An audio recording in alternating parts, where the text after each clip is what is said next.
curious things. The philosophy related to your interests is very important because it can help you learn in extremely powerful and meaningful ways. After high school, I had an idea about putting MP3 files on a CD and turning a CD-ROM drive into a Car MP3 player. Looking back, I can see that the MP3 player patent was filed a few years back, but my idea was still really good. I made the mistake of contacting a company advertising on TV. They sat down with me and said the patent would cost $10,000, and they said it with weasel words. If that was an honest company and they only took 10% of profits and invested some money up front to get this thing rolling, maybe something would come out of it. But what really needed to happen is me taking matters in my own hands.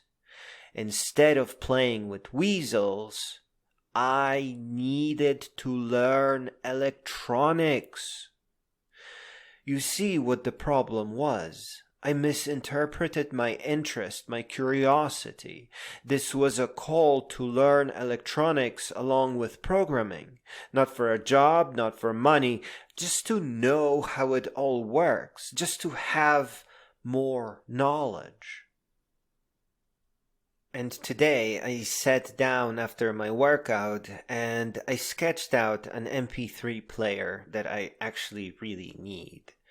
I needed to have buttons that I can feel through my pocket so that I don't have to look at the darn thing to skip to the next song. I sketched out a device based on a Raspberry Pi. I really like the ability to connect to it with a computer or a phone and upload music or change settings over Wi-Fi. In that way, it does not really need a screen. It just needs to be an aluminum enclosure with room for 9 buttons that I will drill and program in different ways. That is what I should have done in 1998. I should have been searching for aluminum enclosures and fancy potentiometers with beautiful aluminum knobs and some way to decode MP3 music. Back then, there was no Raspberry Pi Zero, so the project wasn't as interesting, but lesson learned. I had an opportunity to begin learning electronics, and I ruined it because I needed to get a job in web design.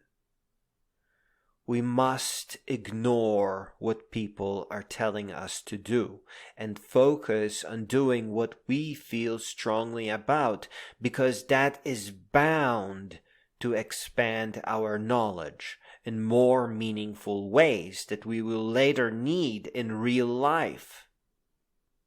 And the thing about knowledge is that it doesn't matter what you are learning, so as long as you are creating that library of knowledge. The bigger your library, the more new things you will be able to approach by subtle analogy to what you already know. And this is one of the problems with school. It teaches little unintegrated things, breadcrumbs, where what we need is vast cities, cross-connected by highways and curiosities. But there's more. You will also need to do things in the correct sequence. And if you feel like it, do the things that make most interesting results first. Instead of spending the afternoon searching for Raspberry Pi UPS and batteries, I put my sketches away, hosed myself down with bug spray, and mumbled, "Maybe I can fix my first fat tire bicycle and have 2 fat tire bicycles by day's end." My first fat tire bicycle seemed to have a damaged tire. There was visible damage around the rim from the factory. But it turned out that the damage wasn't affecting the tire. That years ago, I simply didn't know how to properly inflate tires, and my first fat tire bike wasn't really broken at all. Both of them are operational now. I tested the newest repairs with a 10-mile run, and it worked perfectly. The bicycle seat broke on me, so I had to get a new one, and I got a big and comfy one. I suffered 2 paper cuts and 2 mosquito bites, and initially when I got on it, the chain fell off and I had to fix it on the sidewalk. But it was worth it. Both of them are parked in my living room where I did majority of the repairs, and they look really, really fun. It was a very cool day. If I didn't prioritize fixing my bicycles, I'd have nothing to ponder this evening. So even though great inventions or magnificent patents call to us, it's probably better to create a little road of lessons and small achievements on our way there. See, going to school is not about graduating, but learning useful things. Things that, for example, would help me make my MP3 player. We have to learn to move in a way that grants us these beautiful, colorful little achievements. Not just a job, diploma, and a patent, but a vast highway of countless curiosities satisfied. We can't cram for a test, and we can't call memorization an education, and when we do stand up for real education, we can't allow the teachers to convince the class that we are just gifted, because the entire classroom has to stand up for real education with us. It should be that all the high school students have their own MP3 players. Some with 4G modems, others with synthesizers that can sample sounds and crank out cool hip-hop. And it all needs to be electronics, and handmade, and comprehended and understood. The paths that we take should consist of real things and add up to grant us real powers, real talents, real understanding, real comprehension. For those who think that it would be impossible to roll math education into electronics and programming because high school is only 4 years, know that school shouldn't be cut up into pieces. Our education lasts a lifetime, and institutions that claim to teach should be ready to support that, and not give reasons why things won't fit into the curriculum. The road of small and colorful achievements is also the path of self-education.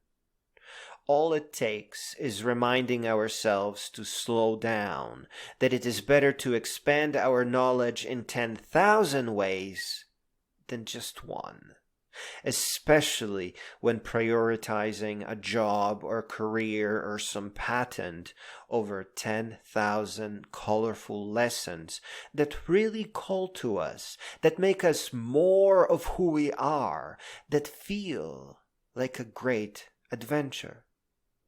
Call it jack of all trades and a master of some. Call it genius. Call it early retirement. Call it achievement. Call it prioritization of the most fantastic things. But don't let anybody push you away from the things that are calling out to you, because no school could ever possibly match the education that you get from satisfying your most meaningful curiosities. Above all, know that there is a sequence to your beautiful road of achievements. You can't leap into being passionate about music, art, philosophy, and you can't squeeze a decade of pondering something into just reading another book. or taking another test. We have to let things grow in our minds. I'm pretty convinced that if I didn't have my little MP3 player idea back in 1998, then I wouldn't be so interested in building one now out of Raspberry Pi Zero and other fancy 2020 technologies. I'm certain that I would not be able to fix my old bike if I didn't continue riding and slowly learning on my own how to fix and tweak bicycle things. You can't leap into knowing how to restore a bicycle back to life. You have to spend a few years dancing around with it. Answering curiosities is self-education. It is real and functional education that creates real and lasting results that solve problems that you really do have. It is not possible for a school to enlighten you this way about all your 10,000 curiosities. For one, it takes a lifetime. And most importantly, at the end of the day, we end up with a pile of stuff that we really like, will never get tired of, and we are proud of. All our diagrams, bicycles, computer programs, electronic circuits and inventions, adventure photos, drawings, paintings, sculptures, music, poetry. Don't let people push you into a diploma and a career. Walk your own way and become an unstoppable and timeless force of nature.